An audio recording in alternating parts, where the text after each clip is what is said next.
അങ്ങനെ അവസാനം കാവേരിക്ക് ഒരു സക്സസ് എന്നുള്ളത് പോലെയാണ് അടുത്ത ആഴ്ചത്തെ പ്രൊമോ വന്നിരിക്കുന്നത്. ഇതുവരെ ജയപാലൻ ചെയ്തു കൂട്ടിയ എല്ലാത്തിനും, അതായത് അരവിന്ദനോട് ചെയ്ത എല്ലാ ചതിക്കും കാവേരി ഇപ്പൊ പകരം ചോദിച്ചിരിക്കുകയാണ്. അതും സമയം നോക്കിയിരുന്ന് എപ്പോ അടിച്ചാലാണോ ജയപാലൻ താഴെ വീഴുക അപ്പൊ തന്നെ ആ കറക്റ്റ് സമയത്ത് കാവേരി ഇതെല്ലാം ചെയ്യുന്നതുകൊണ്ട് ജയപാലൻ എന്നുള്ള വൻമരം അങ്ങനെ വീണോന്ന് പറയാൻ പറ്റില്ല, ചരിഞ്ഞു. ഇനിയിപ്പോ ജയപാലന്റെ മെയിൻ ലക്ഷ്യം എന്ന് വെച്ചാൽ കാവേരിയോട് പ്രതികാരം ചെയ്യുക എന്നുള്ളതായിരിക്കും. ഇതുവരെ അരവിന്ദനെ പറ്റിച്ച് കുറെ പണം ഉണ്ടാക്കിയതിന് ശേഷം ആ കുറ്റത്തിൽ നിന്ന് രക്ഷപ്പെടാൻ മാത്രമേ ജയപാലൻ നോക്കിയിട്ടുള്ളൂ. പക്ഷെ ഇനി അങ്ങോട്ട് അങ്ങനെയല്ല, കാവേരി ആയിരിക്കും ജയപാലന്റെ മെയിൻ ശത്രു. പക്ഷെ ഇതിനിടയ്ക്ക് നമ്മുടെ നരേൻ കഥയിലേക്ക് വരുന്നത് കൊണ്ട് ജയപാലന്റെ കാര്യങ്ങളൊന്നും പ്ലാനൊന്നും നടക്കാൻ പോകുന്നില്ല. അപ്പോൾ പുതിയ പ്രമോയിൽ എന്തൊക്കെയാണ് കാണിച്ചിരിക്കുന്നതെന്ന് വെച്ചാൽ നിവിന്റെ കല്യാണം നടക്കുകയാണ്. എല്ലാവരും നല്ല ഹാപ്പി ആയിട്ട് ചിരിച്ച് കളിച്ച് നിൽക്കുകയാണ്. നിവിൻ ഒരു താല്പര്യവും ഇല്ലാതെ ഇങ്ങനെ മണ്ഡപത്തിൽ ഇരിക്കുന്നുണ്ട്. ആ സമയത്താണ് ഓഡിറ്റോറിയത്തിന്റെ ഫ്രണ്ടിൽ ഒരു വലിയ വണ്ടിയിൽ കാവേരിയും കാവേരിയുടെ കുടുംബം മുഴുവനും വന്നിറങ്ങുന്നത്.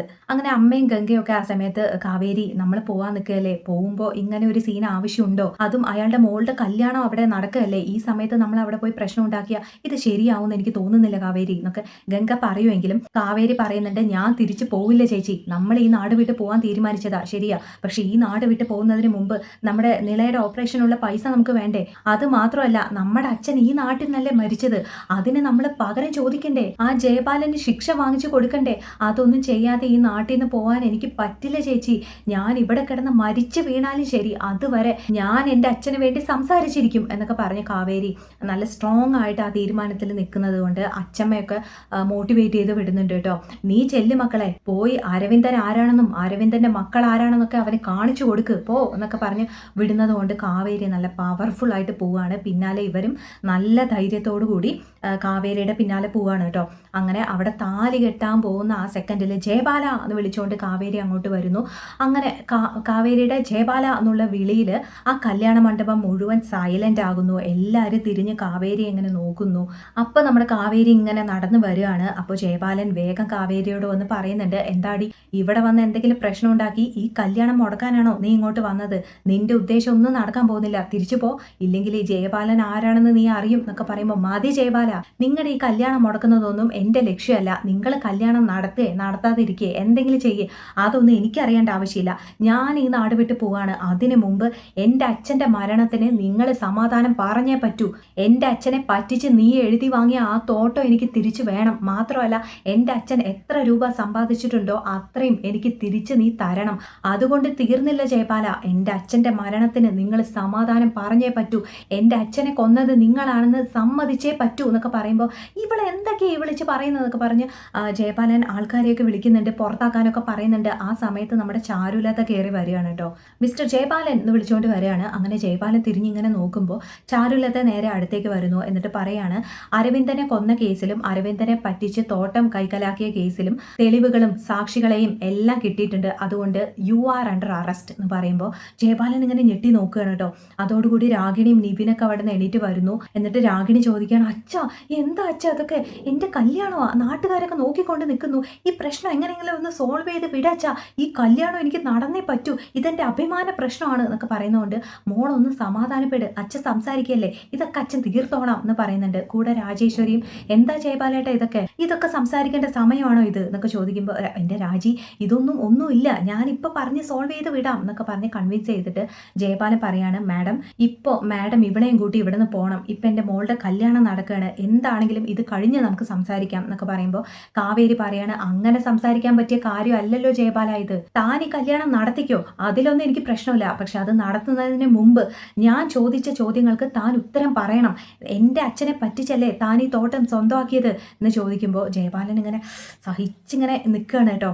ആ തോട്ടം എനിക്കിപ്പോൾ മടക്കി വേണം, അത് കിട്ടാതെ ഞാൻ ഇവിടുന്ന് പോയില്ല എന്ന് പറഞ്ഞ് കാവേരി നിൽക്കുകയാണ് കേട്ടോ. അപ്പോൾ ചാരുലതയും പറയുന്നുണ്ട്, തെളിവുകളൊക്കെ കിട്ടിക്കഴിഞ്ഞു ജയപാലൻ സാർ, സാക്ഷികളും എത്തിയിട്ടുണ്ട് എന്ന് പറഞ്ഞ് ശിവരാമനെയും ബാങ്ക് മാനേജറെയൊക്കെ വിളിക്കുകയാണ്. അവരൊക്കെ വന്ന് സാക്ഷി പറയുന്നതോടുകൂടി ജയപാലന് വേറെ വഴിയില്ലാതാവുകയാണ്. അങ്ങനെ ചാരുലത പറയുന്നുണ്ട്, ഇപ്പോൾ തോട്ടം കാവേരിക്ക് മടക്കി കൊടുക്കണം, അല്ലാതെ കാവേരി ഇവിടുന്ന് പോവില്ല എന്ന് പറയുമ്പോൾ രാഗിണി ഇങ്ങനെ, അച്ഛാ എന്തൊക്കെയാ അച്ഛാ ഇതൊക്കെ, ഇവിടെ ചോദിക്കുന്നത് എന്താന്ന് വെച്ചാൽ അത് എടുത്ത് കൊടുക്കച്ച, എങ്ങനെയെങ്കിലും എൻ്റെ കല്യാണം ഒന്ന് നടത്തച്ച, അപമാനം കൊണ്ട് എനിക്ക് ഇവിടെ നിൽക്കാൻ പറ്റുന്നില്ല, അച്ഛൻ വീണ്ടും എന്തിനാ ആലോചിക്കുന്നത്, എന്നേക്കാൾ വലുതാണോ അച്ഛൻ ആ തോട്ടം, അതെന്താന്ന് വെച്ചാൽ കൊടുക്കച്ച, ഇവരെ ഒന്ന് പറഞ്ഞു വിടച്ച എന്നൊക്കെ പറയുമ്പോൾ ജയപാലൻ വേറെ വഴിയില്ലാതെ ചാരുലതയോട് പറയാണ്, ശരി മാഡം, ഞാൻ 5 ലക്ഷം രൂപ ഇവർക്ക് കൊടുക്കാം, അത് മതിയോ എന്ന് ചോദിക്കുക എന്ന് പറയുമ്പോൾ 5 ലക്ഷം തന്റെ പട്ടിക്കിട്ട് കൊടുക്ക്, എനിക്ക് എൻ്റെ അച്ഛൻ്റെ തോട്ടമാണ് വേണ്ടത് എന്ന് പറയുമ്പോൾ ഗംഗയും വിനീതൊക്കെ പറയുന്നുണ്ട്, തോട്ടം കിട്ടിയില്ലെങ്കിലും തോട്ടത്തിന് വേണ്ടി എൻ്റെ അച്ഛൻ മുടക്കിയ പണം 50 ലക്ഷം രൂപയാണ്, അത്രയും പണം കിട്ടാതെ ഞങ്ങൾ ഇവിടുന്ന് പോവില്ല എന്നൊക്കെ പറയുന്നതുകൊണ്ട് ജയപാലൻ ഇങ്ങനെ വീണ്ടും ആലോചിക്കുന്നു. രാഗിണി അച്ഛാ എന്തോ ആലോചിക്കുന്നത് വീണ്ടും വീണ്ടും ചോദിക്കുന്നതുകൊണ്ട് ജയപാലൻ ലാസ്റ്റ് ചാരുലതയോട് പറയാണ്, ശരി മാഡം, ഞാൻ കൊടുക്കാം, 50 ലക്ഷമെങ്കിൽ 50 ലക്ഷം, ആ 50 ലക്ഷം ഞാൻ കൊടുക്കാം എന്ന് പറയുമ്പോൾ ബാങ്ക് മാനേജർ സാക്ഷി പറയാൻ വന്നിട്ടുണ്ടല്ലോ, ആ മാനേജറെ വിളിച്ച് ജയപാലൻ ചെക്കിൽ എഴുതി 50 ലക്ഷം രൂപയുടെ ചെക്ക് എഴുതി കാവേരിയുടെ കയ്യിൽ കൊടുക്കുകയാണ്. അപ്പോഴും കാവേരി പറയാണ്, ഇതൊന്നും കിട്ടിയാൽ പോരാ, എനിക്ക് എൻ്റെ അച്ഛൻ്റെ തോട്ടമാണ് വേണ്ടത്, എനിക്ക് പണം വേണ്ട എന്ന് പറയുമ്പോൾ ഗംഗ അപ്പുറത്തുനിന്ന് പറയാണ്, കേട്ടോ കാവേരി, ഇപ്പൊ നമുക്ക് ആവശ്യം പണമല്ലേ, മാത്രമല്ല തോട്ടം കിട്ടിയിട്ട് നമ്മൾ എന്ത് ചെയ്യാനാ, നമ്മൾ ഇനി ഈ നാട്ടിൽ ഇല്ലല്ലോ എന്നൊക്കെ പറയുമ്പോൾ ചാരുലതയും കാവേരിയോട് പറയാണ്, തൽക്കാലം പണം കിട്ടിയില്ലേ കാവേരി, ഇത് മതി, ഇനിയിപ്പോ കൂടുതൽ പ്രശ്നത്തിലൊന്നും നിൽക്കാതിരിക്കുന്നത് നല്ലത്. അങ്ങനെ കാവേരി വീണ്ടും ജയപാലനോട് പോയി ചോദിക്കുകയാണ്, ഇനി ഒരൊറ്റ കാര്യം കൂടെ, എൻ്റെ അച്ഛനെ കൊന്നത് നീയല്ലേ, അതുകൂടെ നീ നിന്റെ വായ് കൊണ്ട് സമ്മതിക്കണം, അത് കഴിഞ്ഞ് ഞങ്ങൾ പൊയ്ക്കോളാം എന്ന് പറയുമ്പോൾ നിന്റെ അച്ഛനെ കൊന്നത് ഞാനാണെന്നോ എന്നൊക്കെ ജയപാൽ ഇങ്ങനെ തിരിച്ച് ആർഗ്യൂ ചെയ്തുകൊണ്ടിരിക്കുമ്പോൾ നമ്മുടെ ശിവരാമൻ വന്ന് അന്ന് നടന്ന കാര്യങ്ങളൊക്കെ പറയാണ് കേട്ടോ. അങ്ങനെ എല്ലാ നാട്ടുകാരുടെ മുമ്പിൽ വെച്ച് എല്ലാം പറഞ്ഞ ശേഷം എല്ലാവരുടെയും മുമ്പിൽ ജയപാലന്റെ മുഖംമൂടി അഴിഞ്ഞു വീഴുകയാണ് കേട്ടോ. അങ്ങനെ സഹി കെട്ട ജയപാലൻ അവസാനം എല്ലാവരോടും കൂടെ വിളിച്ചു പറയാണ്, അതെ ഞാൻ തന്നെ അരവിന്ദനെ കൊന്നത്, നിങ്ങളെ കൊണ്ടാവുന്നതൊക്കെ നിങ്ങൾ അങ്ങോട്ട് ചെയ്യുക എന്നൊക്കെ പറയുന്നതോടുകൂടി ആഹാ അരവിന്ദനെ കൊന്നത് ഇയാളാണത്രേ എന്നൊക്കെ പറഞ്ഞ് നാട്ടുകാരൊക്കെ സംസാരിക്കാൻ തുടങ്ങി. അതോടുകൂടി എല്ലാവർക്കും നാണക്കേടായി, പ്രത്യേകിച്ചും രാജേശ്വരിക്കും നിവിന്റെ അച്ഛനും അത് വല്ലാത്ത നാണക്കേടായി. ഇനിയിപ്പോൾ ഈ കല്യാണം നടത്തിയിട്ട് കാര്യമില്ല എന്നുള്ള തീരുമാനത്തിലേക്ക് അവരെത്തുകയാണ്. അങ്ങനെ ജയപാലനാണ് കൊന്നതെന്ന് ജയപാലൻ സമ്മതിക്കുന്നു. ഇയാളെ ഇപ്പൊ തന്നെ അറസ്റ്റ് ചെയ്തുകൊണ്ട് പോകണം എന്നൊക്കെ കാവേരി വാശി പിടിക്കുന്നുണ്ട്. ആ സമയത്ത് ചാരുലത പറയാണ്, ഞാനിപ്പോൾ ഇയാളെ അറസ്റ്റ് ചെയ്തുകൊണ്ട് പോകുന്നതിൽ യാതൊരു ഉപകാരവും ഇല്ല കാവേരി, 2 ദിവസം കൊണ്ട് ഇയാളുടെ പിടിപാട് വെച്ച് ഇയാൾ പുറത്തിറങ്ങും, ഇപ്പോൾ ഇയാളുടെ കയ്യിൽ നിന്ന് ഇത്രയും പണമെങ്കിലും കിട്ടിയത് വലിയ കാര്യമെന്ന് വെക്കാം, തൽക്കാലം ഇത് മതി കാവേരി, ബാക്കി നമുക്ക് പിന്നെ നോക്കാം എന്നൊക്കെ പറയുന്നതുകൊണ്ട് കാവേരി ഒരുവിധം കൺവിൻസ് ആവുന്നു. അങ്ങനെ ഇപ്പോഴും എൻ്റെ അച്ഛൻ്റെ മരണത്തിനുള്ള മറുപടി എനിക്ക് കിട്ടിയിട്ടില്ല എന്നൊക്കെ പറഞ്ഞ് കാവേരി അവിടെ നിന്ന് ഇറങ്ങി പോവുകയാണ്, കുടുംബത്തെയും വിളിച്ചുകൊണ്ട് കേട്ടോ.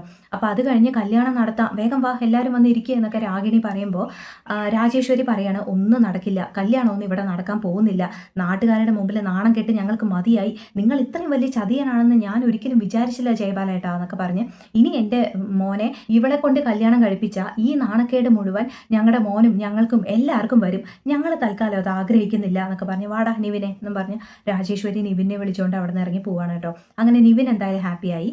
ഇനിയിപ്പോൾ കാവേരി ട്രിവാൻഡ്രത്ത് പോകും, അവിടെ വിനീത് ഓൾറെഡി ഒരു വീട് നോക്കി വെച്ചിട്ടുണ്ട്, ആ വീട് ഇവർക്ക് സെറ്റ് ആവാൻ പോകുന്നില്ല കേട്ടോ.